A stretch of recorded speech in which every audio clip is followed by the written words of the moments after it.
I just want to say, firstly, thank you very much for your time, man.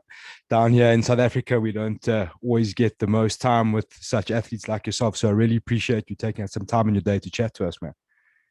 Hey, my pleasure, brother. And what's happening? What's happening there in Alabama?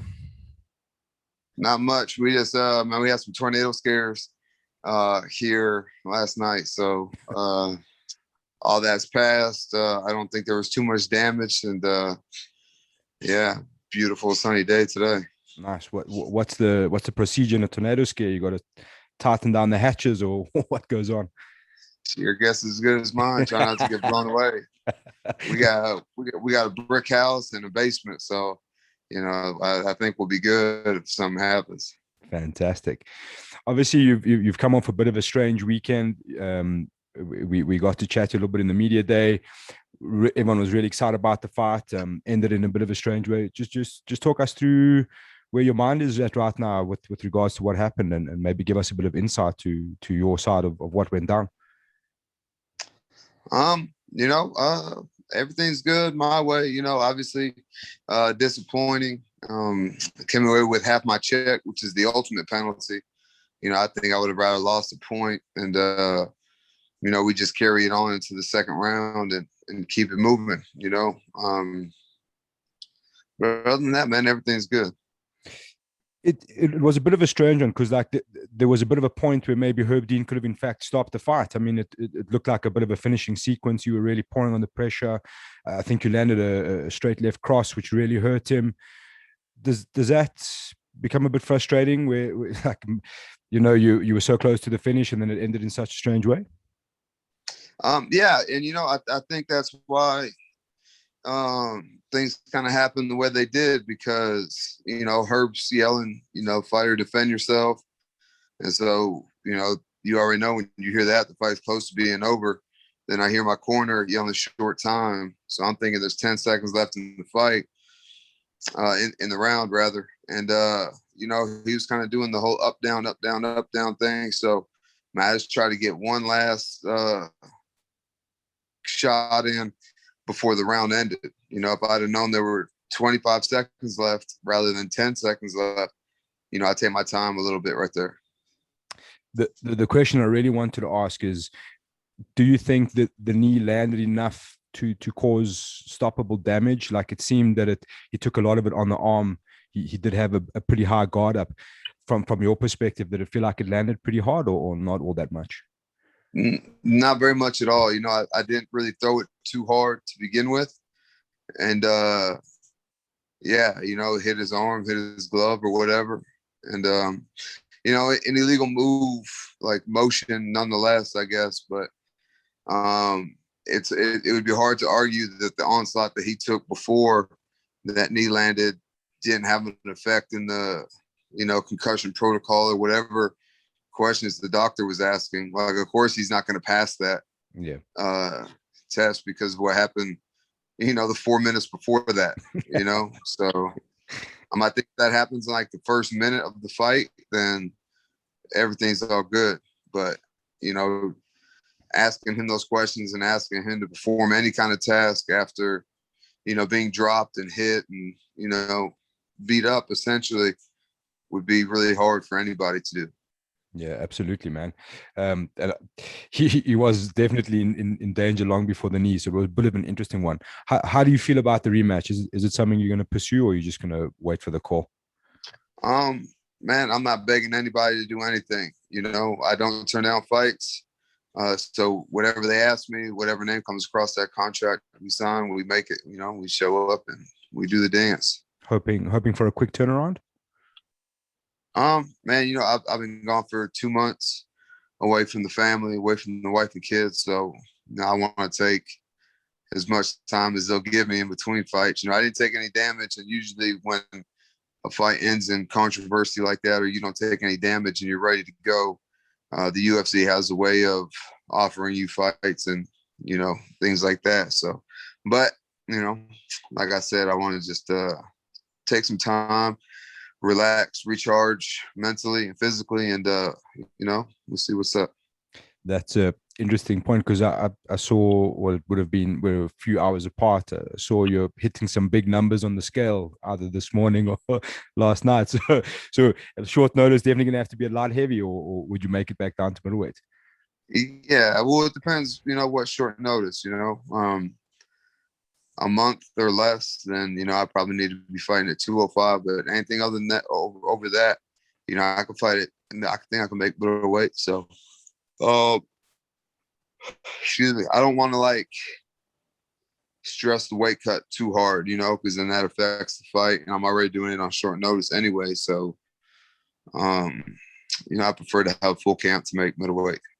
So is that your normal sort of walk around weight? I think you were hitting like a 230 or something like that. Yeah, man, I've been eating good, man. In between fights, I'm a burger, pizza, beer drinking kind of guy. So, of course, I'm gonna be a little heavier. I'm enjoying myself. I've been eating up the green stuff for the last 2 months, and yeah, the only thing I'm eating, I don't even eat, just a little lettuce on my burger.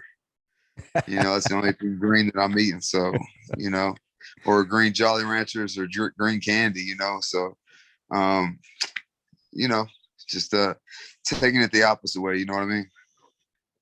Talking about green stuff up, I saw an interesting video you posted. You guys figured out the leprechaun situation yet, or is it still ongoing there? What situation is that? With the leprechaun. Oh man, they're still looking for him. They're still looking for him. I don't think they found him. I think we would have heard if they had found him yesterday, but he's still on the loose somewhere. I thoroughly enjoyed it. Made my day. It's great stuff. Just talking about light heavyweight. Is that? I mean, obviously you've had a couple of dances at light heavyweight. I know Khalil Roundtree was a bit of a tough one. Thiago Santos. Do you still see light heavyweight as like a future goal that you want to pursue that weight class, or I know you said you're more comfortable 185 because of the size, but it's still always an option for you? Yeah, I get in where I fit in. If they call me and ask me to fight 205, then gladly do so. If not, they're middleweight. I just thoroughly love and enjoy fighting. I love the training. I love, everything that goes into it. So, I really chomp at the bit for any opportunity that I get. Okay. Talking about the training, one thing I wanted to ask is, obviously you transitioned from professional sports in football. Whose training regime is harder, the fighters or the football players? Definitely MMA. Because you have to do everything. Football is very skill specific. Like if I'm a defensive lineman, I do what defensive linemen do. If I'm a linebacker, I do what linebackers do. If I'm an MMA fighter, I have to do everything that everybody does. You know what I mean? I have to wrestle, do jujitsu, box, kickbox, grapple, strike, run, lift. I have to do everything, all these things, So I think the skill set is much broader for MMA. Okay. I don't know how much you know about South African sports, but we play a lot of rugby, which rugby people will tell you is a bit harder than football. But football guys will tell you it's soft compared to football. So there's a nice bit of argument. But a lot of guys from professional rugby here often find their way into MMA, like looking for, they'll get injured and they'll look for alternate fitness kind of scenarios and end up doing a bit of jiu-jitsu or striking and then become professional MMA fighters down the line. What was your path like? How did you find MMA from football? Well, first of all, let me tell you why football is harder than rugby. Rugby, you have to like tackle with your arms, right? You can't just run straight into somebody. You have to like pull them down first, right? Yeah. You've got to have hands. You've got to like connect hands. You can't just shoulder somebody. Yeah. Football, that these guys are launching their body and turn their bodies into projectiles. There's a reason why they wear helmets and shoulder pads. So I think from that perspective, football is a little bit more brutal than rugby. Never played rugby, just from the outside looking in. That's what it seems like. But what's that? See, rugby players will say that we don't wear all that soft padding. We just go body on body. Yeah, but you can't hit like that though. It's a fair point. And then what was your other part of your question? I'm sorry. I was just trying to say, how did you find MMA from football? What was the transition? Well, essentially I failed at football. I didn't make it to the NFL like I thought I would. And, I was doing the 9 to 5 thing, and man, I just found myself like mad and frustrated all the time, walking around, with my fist balled up and, just kind of pissed off that life didn't turn out how I thought it would. So I started doing jujitsu to blow off some steam, and then sparred for the first time. And, I've been hooked ever since. And I think you said that the hardest part you found was dealing with footwork and figuring those sort of things out. What else was a difficult challenge? I know jiu-jitsu can be quite complicated in the beginning. Oh man, I had such a good time with jiu-jitsu, and I wrestled a little bit in high school. So, I was already familiar with grappling. And so I kind of took to that naturally. Now the striking on my feet, up until this last camp is, I think, where I struggled, a lot. This is probably the least I've been hit in a fight, even though it only went around. And the most movement I've shown, light on my feet, athletic. First time I think I've used my athleticism to my advantage. So, man, I'm still connecting the dots and putting it together. So, I think that, the next time I fight, I'll be even better than I was this last time. You mentioned athleticism.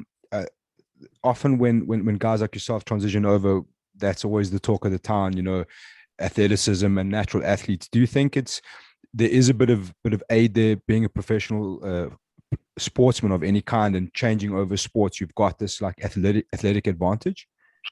Well, yeah, I think to make it at a professional level, you have to be an athlete. You have to have natural ability on top of being able to learn and enhance your skill set. So, yeah, I think it plays a big factor, especially in your learning curve. Being connected with your body, on a cerebral level. Because, man, you'd be surprised at how many people can't do a cartwheel or forward roll, or these basic things that people can do in MMA. So I think that once an athlete, you can learn how to do anything. That's our professor always talks about an air squat. He's always amazed at how many people can't do like a simple air squat. Also about jiu-jitsu, I've seen your wife's been competing. Is that something you'd consider doing, throwing on the gi and getting in there? Man, your boy a purple belt world champ. I didn't even know that. Yeah. Okay. Yeah. Your boy got jits, man. I just like punching people. So, and I really don't ever get taken down too much. So, I really don't get a chance to showcase my jiu-jitsu ability. But yeah, man, your boy purple belt world champ. So we're gonna see you calling out Gordon Ryan in the next little bit. Hell no. Hell no.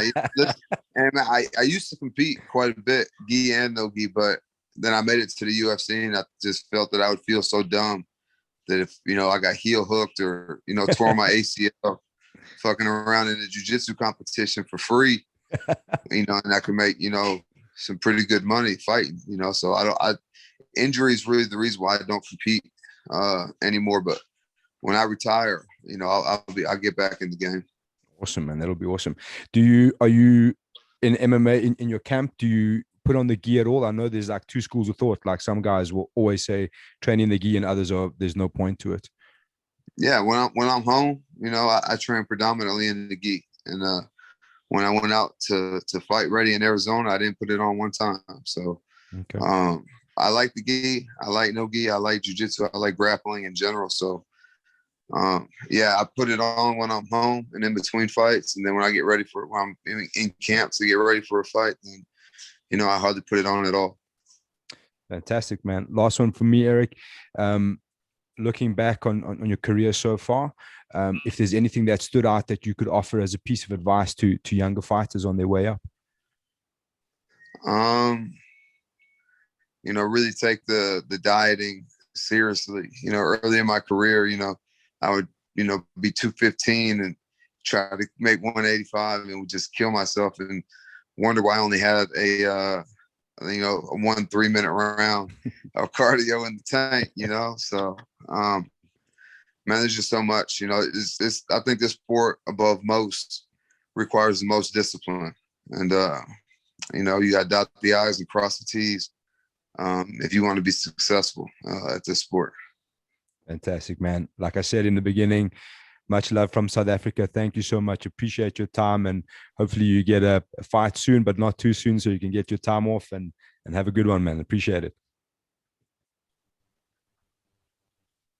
I appreciate it, brother. Thank you for having me on. Thank you. So we'll catch you soon. Cheers, man. Have a good one.